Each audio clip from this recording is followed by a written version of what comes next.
cross-handed underleg spins backwards. And like the forwards ones, this pattern is achieved by spinning around the other leg than you do it with the standard ones.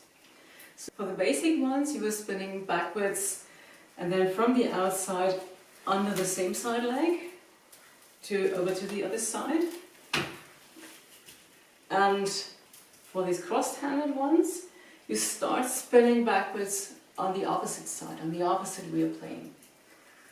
And then up into the same side hand. But I catch not here on the inside, but on again here on the outside. So I start spinning here on the outside. It's not a real clean wheel plane then, but a bit at an angle to go under the leg, and you still keep this angle when the whip spins into the other hand, so you don't really catch here. Maybe it's possible to catch here, but I haven't figured that out yet. So once again, spin here on the opposite wheel plane, under the leg, catch. And then this hand, it's now caught the whip, crosses over to the opposite side, to the opposite wheel plane, under the leg, and this hand catches. And this hand is spinning, crossing over to the other side, spinning under the leg, catching. Crossing over, spinning under the leg and catching.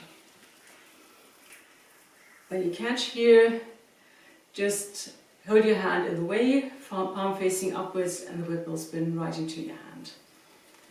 This side, and of course on the other side.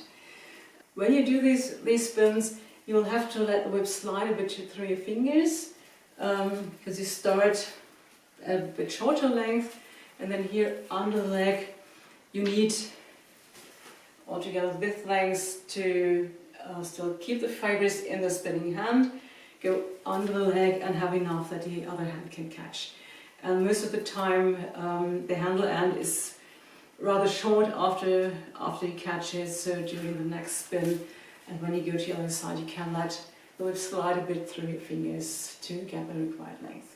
So in here, when you are here, probably it's arm length, and then when you go under until you catch, it's again a little bit longer. There's a lot of gradually letting the whip slide involved. Step by step you can reduce the numbers of extra spins in between. So you start and then that's just one spin on either side. Probably can't see it from the front, but it's not a star there, but the whip is really describing a full circle. So it looks like this.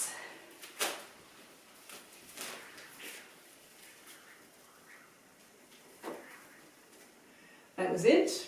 Play with it and have fun.